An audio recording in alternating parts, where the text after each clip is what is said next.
All righty. Blobs, here is your space oddity. Ensign Koenig. Oh, my God. Oh, God.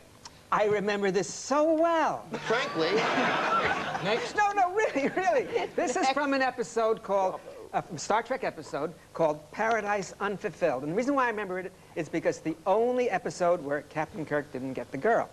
And what happened was, this was a probe, and it came aboard the ship. Chekhov was the first one to notice it. At the same time, Uhura receives a distress signal. It was a remarkable episode. And,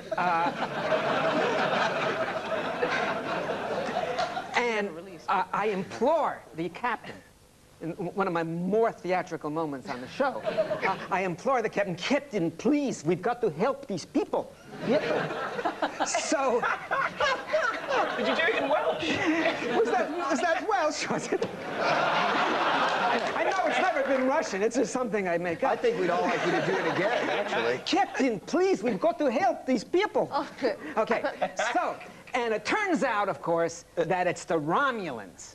And the Romulans are trying to insinuate themselves aboard. We think it's a distress beacon, but it turns out to be a Romulan thing.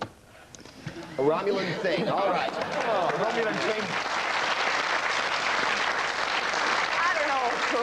It's just a Romulan thing. Captain Charles, if you will, and I believe you will. Okay. With much less bidding than that. Let's talk about time. Time is a concept invented by man, probably a Swiss man. Well, no, I mean, man needed an order in which to define his life, so he invented the watch, and then he put a picture of Mickey Mouse on it. Still, that's progress for it.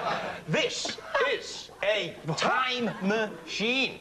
And when you think of, like, time and science fiction, you'd not normally think of Jerry Anderson, but this is actually from Fireball XL5, and these rotors, when they spin round enough, they cause a rent in the fabric of time, and your little puppet just gets shot into the past or into the future, wherever he's going. So it's actually a time machine, the rotors of a time machine in Fireball XL5. All right. No, it's not. Okay. Obviously, you're giving my game away. Right, it's actually from the first great sci-fi smuggling movie called Space Pirates. And the spaceship was called Impulse. Oh, yeah? Yes. So instead of getting into big dog fights, just people used to rush up with big bunches of flowers for you, like, I just saw you passing, sort of thing. No, but they're space pirates used to steal things from the ships, and when they got into a big fight, instead of using the brakes, they'd use this as an anchor. So it's basically from, it's a cosmic space anchor. All right, that's Sarah's anchor of the week. That was your joke. That was your joke. Craig says it's a time machine from Fireball XL5, and the inimitable Mr. Koenig says it's from Star Trek and it's a distress beacon.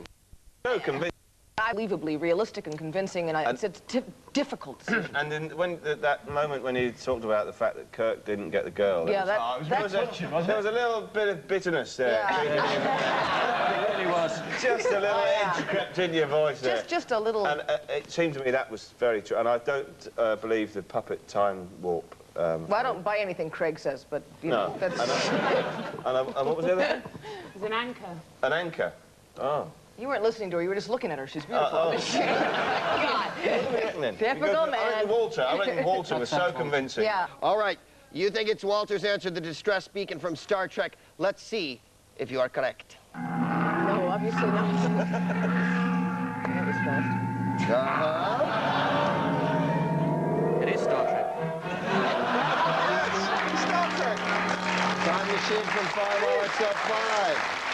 Very good. You should have believed Captain Charles. Hal, how's it going? Funky, Daddy-O. Everything's hip to the groove. Who programmed you, Huggy Bear? Status report, please. Blobs 12, things 10. Well, there you are.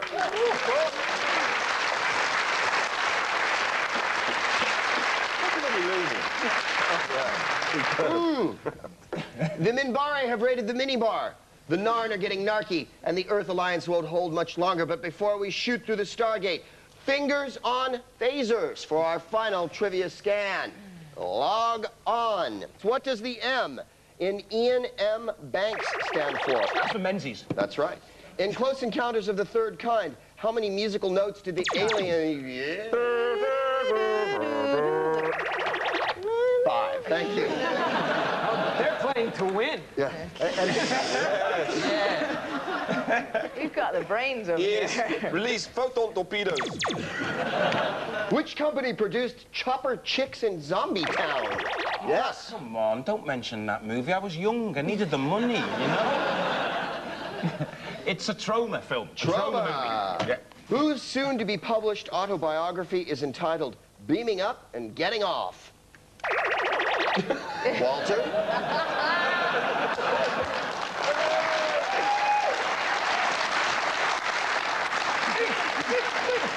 That is correct. It's George Takei. Who played the Phantom in the 1996 film? Billy Zane. Billy Zane. In the Wrath of Khan. Oh my God, you haven't even waited. Oh, I'm sorry. Go ahead. Go ahead. But yes, it is you. In the Wrath of Khan, Chekhov is made the first officer of which ship? The Hindenburg.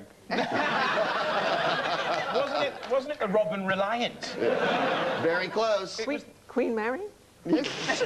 You're a kook bag. No one told me you were from the planet The U.S. USS Reliant. The USS Reliant is correct. Name the 5 major solar systems in Babylon.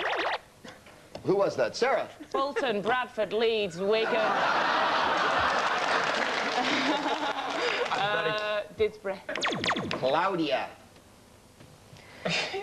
After 88 episodes, I should know this one. The Earth Alliance, the Minbari Federation, the Narn regime, the Centauri Republic, and of course the Vorlon Empire. Incredibly correct.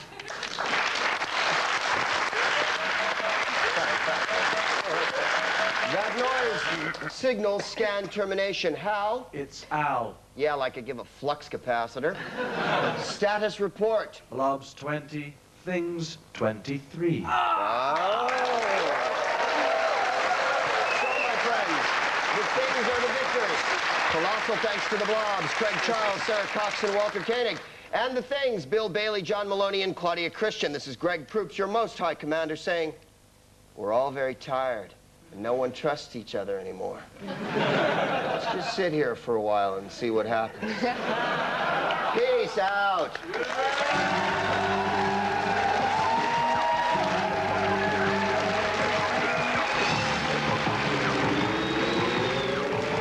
Catch the last best hope for humanity next on 4 as Babylon 5 launches an epic new series.